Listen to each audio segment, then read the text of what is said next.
জঙ্গল সলিমপুর সহ অন্যান্য জায়গায় যেখানে র্যাবের উপরে এবং পুলিশ বাহিনীর উপরে আক্রমণ হয়েছে, সেটা আপনাদের মতো আমরা খুব গভীরভাবে দেখেছি এবং এর উপরে আমরা অ্যাকশন নিচ্ছি।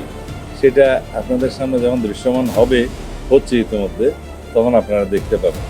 আমরা এটা এই জন্যেই এটা অনুমান করতে পারি, দীর্ঘ 17 বছর দেশে কোনো আইনের শাসন ছিল না, দুর্বৃত্তায়নের একটা মহামারী ছিল।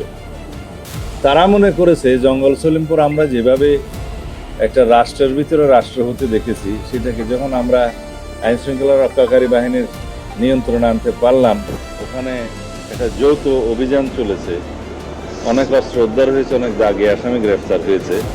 সেখানে আমরা যখন ঘোষণা করেছি যে পুলিশ একাডেমি করা হবে, র্যাবের জন্য একাডেমি করা হবে, এবং আমাদের পুলিশ বাহিনীর ক্রীড়া কমপ্লেক্স অন্যান্য বাহিনীর বিজিবির এবং এপিবিএনের ভারতপক্ষে আমরা আরও অনেক, যেহেতু আমাদের সংস্থা অনেক আছে, তাদের সবাইকে ওখানে অ্যাকোমোডেট করব। ওইখানে চট্টগ্রাম জেলা মানে কারাগার স্থানান্তর হওয়ার কথা আগে থেকেই। এই জায়গাটা একটা প্রশাসনিক এবং বিভিন্ন নিরাপত্তা বাহিনীর, শৃঙ্খলা বাহিনীর একটা হাব, ট্রেনিং সেন্টার হয়ে উঠবে। সেই জায়গাটায় যাতে সন্ত্রাসীরা তাদের যে আড্ডা ছিল সেটা আবার পুনরায় রাখতে পারে, সেজন্য তাদের চেষ্টা আছে। তবে তারা যে উদ্যত্ত আচরণ করেছে, যে দুঃসাহস দেখিয়েছে, সেটা আমরা খুব কঠোরভাবে নিয়ন্ত্রণ করব আগামী দিনে। আমি এখনই পরিকল্পনা ফাঁস করতে চাই না। ইনশাআল্লাহ দেশে আইনের শাসন প্রতিষ্ঠা হবে, সন্ত্রাসীদের অভয়ারণ্য যেখানে থাকুক সেগুলো নির্মূল করা হবে। আমরা আশা করি আপনারা সবাই সহযোগিতা করবেন এবং সমাজের সর্বস্তরের মানুষ আশা করি আমাদের সেই উদ্যোগকে সমর্থন করবেন এবং সহযোগিতা করবেন। আমরা এই দেশে কোনোভাবেই সন্ত্রাসী, মাদক ব্যবসায়ী এবং চাঁদাবাজি এগুলো কোনো স্থান দেব না। এই ব্যাপারে আমরা জিরো টলারেন্সে আছি। বিসমিল্লাহির রহমানির রহিম। আমাদের যে সেন্ট্রাল মনিটরিং রুম যেটা আছে উপরে, আশা করি অনেকে দেখেছেন, এর মধ্যে পুলিশ হেডকোয়ার্টারের এই মনিটরিং সেলটা সবসময় কার্যকর থাকে। তবে স্পেশালি ঈদুল আজহা উপলক্ষে, ঈদের 7 দিন আগে এবং ঈদের 7 দিন পর পর্যন্ত এটা স্পেশালি আরও স্ট্রেনথেন করা হয়েছে। সেই হিসাবে লোকবল দেওয়া হয়েছে এবং মহাসড়কগুলো সার্বক্ষণিক মনিটরিংয়ের আওতায় আনা হয়েছে। তার সাথে পশুর হাটগুলো সমস্ত জায়গায়, আর যে সমস্ত জায়গায় এক্সপ্রেসওয়ে আছে, যমুনা ব্রিজ থেকে শুরু করে পদ্মা ব্রিজ, সব জায়গায় আমরা একটু বিশেষ যত্ন নিয়েছি। সারা দেশে যেখানে আমাদের সিসিটিভি ক্যামেরার হাইওয়েতে নজরদারি আছে, তার বাইরে যেখানে নেই সেখানে আমরা বডি অন ক্যামেরা দিয়ে আমাদের জনবল পুলিশ ডিপার্টমেন্ট থেকে দেয়া হয়েছে। আমি নিজেই আজকে সেটা এখন চাক্ষুষ দেখলাম। এখানে দুর্ঘটনা সংখ্যা বিগত সময়ের তুলনায় আল্লাহর রহমতে অনেক কম। 2-1টা দুর্ঘটনা যেগুলো হয়েছে, এগুলো নেহায়েত তাদের নিজস্ব গাফলতির কারণে বলা যায়। যেমন গতকালকে একটা দুর্ঘটনা হয়েছে, লোহার রড বহনকারী একটা ট্রাকে নওগাঁর কিছু লোক, এখানে হয়তো তারা ভাড়া সেভ করার জন্য ওই ছাদে উঠছে বা রডের উপরে উঠে যাত্রা করেছিল। সেই ট্রাকটা দুর্ঘটনায় পতিত হয়েছে।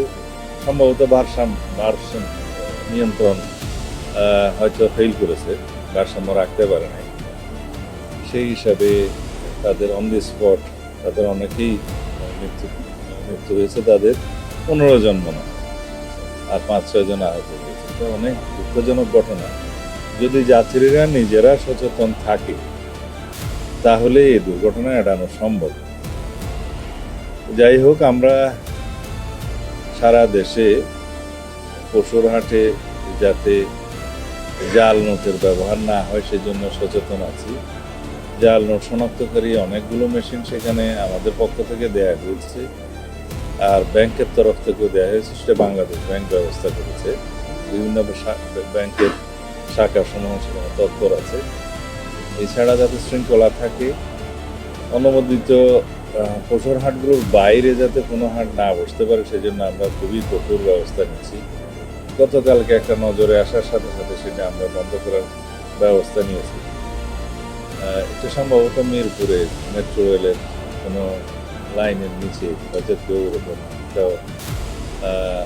নিচে চেয়েছিল সুযোগ, সেটা সাথে সাথে বন্ধ করে দেওয়া হয়েছে। আমরা আশা করি আপনারাও যদি সেরকম কোনো কোথাও অনিয়ম দেখতে পান আমাদের নজরে, তাহলে আমরা সুষ্ঠুভাবে সব কিছু সম্পন্ন করতে পারবো।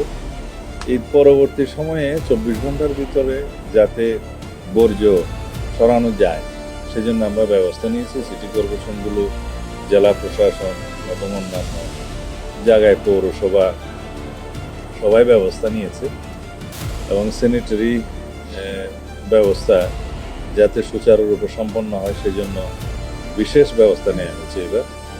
তবে 24 ঘন্টার পরেও যেহেতু কোরবানিদের বিধান থাকে দ্বিতীয় দিনেও তৃতীয় দিনেও, তখনও তারা এ ব্যাপারে তাদের উদ্যোগটা জারি রাখবে।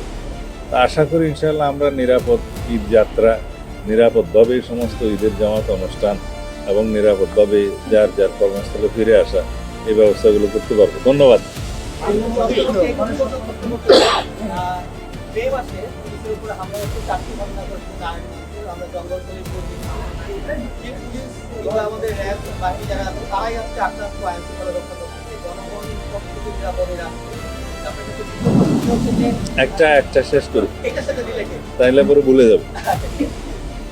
জঙ্গল সলিমপুর সহ অন্যান্য জায়গায় যেখানে র্যাবের উপরে এবং পুলিশ বাহিনীর উপরে আক্রমণ হয়েছে সেটা আপনাদের মতো আমরা খুব গভীরভাবে দেখেছি এবং এর উপরে আমরা অ্যাকশন নিচ্ছি। সেটা আপনাদের সামনে যখন দৃশ্যমান হচ্ছে ইতিমধ্যে, তখন আপনারা দেখতে পাবেন। আমরা এটা এই জন্যেই এটা অনুমান করতে পারি, দীর্ঘ 17 বছর দেশে কোনো আইনের শাসন ছিল না, দুর্বৃত্তায়নের একটা মহামারী ছিল। তারা মনে করেছে জঙ্গল সলিমপুর আমরা যেভাবে একটা রাষ্ট্রের ভিতরে রাষ্ট্রপতি দেখেছি, সেটাকে যখন আমরা আইন শৃঙ্খলা রক্ষাকারী বাহিনীর নিয়ন্ত্রণে আনতে পারলাম,